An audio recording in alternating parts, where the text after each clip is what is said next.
Hello guys and welcome to Unique Study Point. आज के इस वीडियो में आपको मूल्यांकन के पक्ष के बारे में बताऊंगी कि मूल्यांकन के पक्ष कौन कौन से होते हैं। वीडियो शुरुआत करने से पहले आपसे रिक्वेस्ट है, यदि आप चैनल पर नए हैं तो प्लीज़ चैनल को सब्सक्राइब कर दीजिए और बेल आइकन को ज़रूर प्रेस कर दीजिएगा ताकि मैं जो भी वीडियो डालूँ आपको सबसे पहले नोटिफिकेशन मिल सके। इसके अलावा मैं आपको बता दूँ, मैंने पिछले वीडियोज़ में आपको मूल्यांकन के बारे में एक्सप्लेन किया था। मापन और मूल्यांकन में अंतर क्या होता है और मापन किसे कहते हैं, मैं सारी चीज़ आपको एक्सप्लेन कर दी हैं। जिन लोगों ने ये वीडियोस नहीं देखे हैं वो प्लेलिस्ट में जाकर के देख सकता है। ठीक है, चलिए जानते हैं कि मूल्यांकन के पक्ष कौन कौन से होते हैं। तो सबसे जो पहला पक्ष होता है वो कौन सा होता है हमारा, ज्ञानात्मक। दूसरा होता है भावात्मक और तीसरा होता है कौशलात्मक। यानी कि मूल्यांकन के कुल 3 पक्ष होते हैं, ज्ञानात्मक, भावात्मक और कौशलात्मक। ठीक है, अब मैं आपको एक एक करके आपको एक्सप्लेन करूँगी ज्ञानात्मक क्या होता है और भावात्मक क्या होता है और कौशलात्मक क्या होता है। कहीं कहीं आपको ज्ञानात्मक को आपको संज्ञानात्मक पक्ष में लिखा हुआ मिल जाएगा। ठीक है, तो आप एक ही चीज़ है, आप कंफ्यूज मत होइएगा। पहला है ज्ञानात्मक पक्ष। ज्ञानात्मक पक्ष में क्या होता है कि इसमें हम क्या करते हैं कि इसमें बालक को कितनी जानकारी है, उसको और कितनी चाहिए, इन दोनों के अंतर को मिटाने के लिए हम क्या करते हैं, संज्ञानात्मक पक्ष का मूल्यांकन करते हैं ताकि हम जान सके कि उसको कितनी नॉलेज है। ठीक है, और हमें कितनी देने की ज़रूरत है। तो इन चीज़ों को हम दूर करने के लिए ज्ञानात्मक पक्ष का प्रयोग करते हैं। तो इसमें जो पहला पॉइंट है वो है ज्ञान। ज्ञान का तात्पर्य ये है कि उस बच्चे को कितनी स्मृति है। स्मृति मतलब याद। आपको कोई चीज़ याद है तो मतलब आपको क्या है, आप सीख गए उस चीज़ को, यानी कि आप उसके बारे में ज्ञान है। यदि आप कोई चीज़ सीखे ही नहीं है, आपको वो चीज़ याद ही नहीं है, तो आपको ज्ञान कैसे हुआ, आपका तो ज्ञान 0% हुआ ना। तो वही चीज़ के पहला पॉइंट है ज्ञान, यानी कि आपको पद, परिभाषा और विधि के बारे में आपको नॉलेज होनी चाहिए, ज्ञान होना चाहिए, आपको याद होना चाहिए। ठीक है, जब आपको ज्ञान होगा तो आप दूसरा पॉइंट क्या है, बोध। यानी कि आपको उन सारी चीज़ों का आपने ज्ञान नॉलेज तो ले लिया, कितना आपको उन चीज़ों को बोध है। ठीक है, यानी कि कौन कौन चीज़ें आपने उनको आपको याद रह गई हैं और कौन आप भूल चुके हैं। तीसरा है, जब आपको ज्ञान भी हो गया, आप बोध भी कर चुके, तो आपको क्या करेंगे, उसको प्रयोग में करेंगे। यानी कि जो बच्चा जो करके ही सीखता था, आप उसको क्या करेंगे, प्रयोग करेंगे। प्रयोग कैसे करेंगे, विश्लेषण करके, यानी कि छोटे छोटे पार्टों में डिवाइड करके। जब किसी चीज़ को छोटे छोटे भागों में विभाजित कर देंगे तो आप उसको जल्दी सीख जाएंगे। फिर जब छोटे छोटे भागों को विभाजित करने के बाद आप उसको क्या करेंगे, जोड़ के, तो वो क्या कहलाता है, जो जोड़ने के बाद जो हमें एक नया ज्ञान हमें प्राप्त होगा वो हमारा क्या कहलाएगा, संश्लेषण। क्या कहलाएगा वो, संश्लेषण। ठीक, अब आता है मूल्यांकन। मूल्यांकन यानी कि जो मैंने आपको 4-5 चीज़ें ऊपर बताई कि ज्ञान किया, ज्ञान कौन कौन सी चीज़ को याद है, कौन किसी नहीं है, बोध यानी कितना उसने ग्रहण किया, प्रयोग किया, उसके बाद विश्लेषण, संश्लेषण करने के बाद इन जो पांचों को हम जोड़ के कहें तो उसमें हम ये निकालेंगे जो उसका मूल्यांकन की वह सभी उद्देश्यों की पूर्ति हो रही है कि नहीं हो रही है, उसमें कितना चेंजमेंट आया, उसमें उसके व्यवहार में कितना परिवर्तन आया, ये सारी चीज़ें हम मूल्यांकन के तहत उसमें देखेंगे। जैसा कि आप इसमें ग्राफ के माध्यम से आप देख सकते हैं कि जो ज्ञान होता है वो सबसे क्या होता है, निम्न स्तर का होता है। आप इसे ग्राफ के माध्यम से याद करेंगे, ज़्यादा अच्छा रहेगा। ज्ञान आता है, बोध आएगा, प्रयोग आएगा, विश्लेषण आएगा, संश्लेषण आएगा और मूल्यांकन। मूल्यांकन जो होता है वो सबसे उच्च स्तर का होता है। आप ये एरो देखिए, ये असेंडिंग ऑर्डर में है, ये डिसेंडिंग ऑर्डर में। ठीक है, यानी कि आरोही और अवरोही क्रम में आपका ये ग्राफ बना हुआ है। ठीक है, अब हम जानते हैं दूसरा पॉइंट कौन सा है हमारा, भावात्मक। भावात्मक का तात्पर्य यह है कि भावात्मक उद्देश्यों का संबंध किससे होता है, भावना से होता है। तो बालक का पूरा अदृश्य शरीर किसी भावना का पुंज है। किसका है, भावना का पुंज।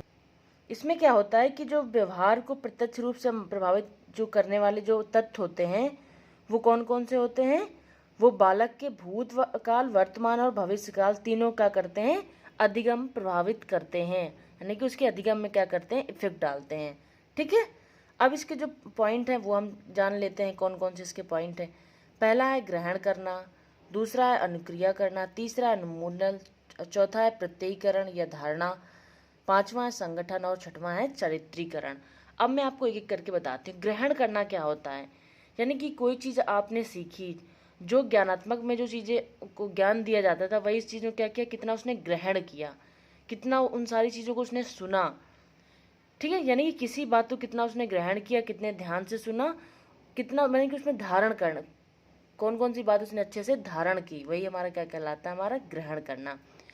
अब उसने ग्रहण तो कर लिया, लेकिन उस चीज़ को कितना उसने क्रिया की। जब ग्रहण कर लिया तो वो अनुक्रियाएं करेगा। तो क्या करेगा, अनुक्रियाएं, यानी कि ग्रहण करने के बाद वो कोई बच्चा कितनी उसमें अनुक्रियाएं करने लगता है। ये तो आप भी जानते, कोई चीज़ आपके टीचर आपको बताएंगे तो आपके अंदर क्यूरियोसिटी होगी कि ना, कि ये बता रही है इस तरह के, मैं करके देखूँ ऐसा होता है कि नहीं होता है। ठीक है। अनुमूलन यानी कि इसको मूल्यांकन कहते हैं, यानी कि जो जो सीखा उसका मूल्यांकन करना, कि ये जो बोल रहे हैं वो सही है कि नहीं है। ठीक है, जब आप प्रयोग करेंगे, अनुक्रिया करेंगे, उसके बाद ही तो आप रिजल्ट निकाल पाएंगे कि ये जो बता रही थी वो सही है कि नहीं है। ठीक है। नेक्स्ट पॉइंट है प्रत्ययीकरण यानी कि धारणा, यानी कि जब विद्यार्थी अपने मूल्यों में और भिन्नता और समानता को मतलब क्या कर लेता है, मतलब भिन्नता और समानता में पहचान करने लगता है कि दोनों में क्या डिफरेंट है, किसी को अवरोही अवरोही क्रम में लिखने लगता है, दोनों में क्या होता है, डिफरेंट करना जान जाता है, वही क्या कहलाता है, हमारा प्रत्ययीकरण। ठीक है। फिर इसके बाद आता है संगठन। संगठन किसी परिस्थिति में सीखे हुए ज्ञान को क्या करना, व्यवस्थित कर देना, कि हमने जो सीखा था वो क्या है, संगठन मतलब कि जो जो कंडीशन थी, जो हमने सीखा उस कंडीशन में, उस कंडीशंस को, ज्ञान को क्या करना, व्यवस्थित करना। अब चरित्रीकरण का मतलब क्या होता है, चरित्रीकरण का मतलब होता है कि इन जो पांचों वर्ग का जो जो मिश्रण होगा, इसमें बच्चे ने क्या गेन किया, क्या उसमें चेंजमेंट आया, क्या सीखा, क्या और हमें ज़्यादा अधिक सिखाने की ज़रूरत है, उसने जो सीखने के बाद क्या क्या उसने अप्लाई किए, और उसमें क्या चेंजमेंट आया उसके व्यवहार में, ये सारी चीज़ें आती हैं चरित्रीकरण में, उसके चरित्र में क्या चेंजमेंट आया। आप इसका स्ट्रक्चर देख सकते हैं, जो मैंने ग्राफ आपको बताया। ग्रहण करना जो होता है वो सबसे निम्न स्तर का होता है, अनुक्रिया करना, फिर अवमूलन, प्रत्ययीकरण, संगठन और चरित्रीकरण। चरित्रीकरण जो होता है वो सबसे उच्च स्तर का होता है, असेंडिंग एंड डिसेंडिंग ऑर्डर में। ठीक है। तीसरा पॉइंट है आपका कौशलात्मक पक्ष, यानी कि गामक, यानी कि मतलब इसमें गति गति का प्रयोग हो रहा है इसमें। ठीक है। पहला पॉइंट जैसे आप देख, उद्दीपन यानी कि उत्तेजना, हम किसी कार्य के प्रति सजग होंगे, हम कितने उस हमारे अंदर किसी कार्य करने के लिए कितना हम उत्तेजित हैं, तो हम उस जितनी हमारी उत्तेजना हमारी जितनी अधिक होगा, कार्य भी उतनी अच्छे मन से करेंगे। ठीक है। दूसरा पॉइंट है क्रियान्वयन यानी कार्य करना, जब हम किसी कार्य को करने के प्रति उत्तेजित हैं या हमारे अंदर उत्तेजना ज़्यादा है तो हम क्या करेंगे, कार्य करना प्रारंभ करेंगे। अब जब कार्य करना प्रारंभ करेंगे तो हमें क्या उसमें क्या करना चाहिए, नियंत्रण रखने की ज़रूरत है हमें। ठीक है। क्या होना चाहिए, बालक के भीतर नियंत्रण होना चाहिए। जैसे कोई बालक कार्य करता है और वह उस कार्य में क्या होता है, सफल होगा कि असफल होगा, तो उसे धैर्य रखना चाहिए। सफल होंगे तो ठीक है, नहीं हुआ तो भी ठीक है। ठीक है। तो उसमें क्या हमें धैर्य रखने की ज़रूरत है, खुद को नियंत्रण करके दोबारा फिर से हमें वह कार्य करने के लिए हमें अपने आप को क्या करना चाहिए, मोटिवेट करना चाहिए। सफलता मिली तो ठीक है, नहीं मिली तो हमें फिर से करना, हमें हार नहीं माननी है, हमें धैर्य रखने की ज़रूरत है। ठीक है। नेक्स्ट पॉइंट है समन्वय यानी कि समायोजन, जिसको बोलते हैं। समायोजन मतलब एडजस्टमेंट करना, यानी कि आपका रिजल्ट आया, आप पास नहीं हुए, आप फेल हो गए, तो यानी कि आपके अंदर परिस्थितियों क्या करना, जो हमारा परिस्थिति चल रही है उसको हम क्या करें, उन्हीं के साथ चलें, उसके साथ अपने आप को एडजस्टमेंट करने की कोशिश करें कि एक बार में नहीं हुआ, नेक्स्ट टाइम फिर मैं कोशिश करता हूँ, नेक्स्ट टाइम ज़रूर होगा। ठीक है। तो एडजस्टमेंट करना यानी कि समायोजन करना। स्वाभाविकरण का मतलब क्या होता है कि जब हम नियंत्रण करके समायोजन करना सीख जाते हैं तो वह हमारे स्वभाव में आ जाता है।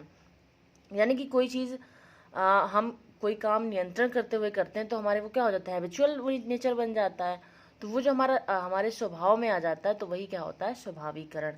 अब मैं आपको इसका स्ट्रक्चर दिखा देती हूँ। ये देखिए, इसमें उद्दीपन है, सबसे निम्न स्तर का है, फिर कार्य करना है, फिर नियंत्रण है, समन्वय है यानी कि समायोजन जिसको आप बोलते हैं। ठीक है। फिर क्या आता है, हमारा स्वाभाविकरण, ये जो होता है सबसे उच्च स्तर का होता है। ठीक है। आप चाहें तो आप इसका स्क्रीनशॉट लेकर के आप अच्छे से रिवाइज कर सकते हैं। आई होप वीडियो आपको समझ में आया होगा, अच्छा लगा होगा। अच्छा लगा हो तो प्लीज़ लाइक कर दीजिएगा। Thank you so much for watching this video. Thank you so much.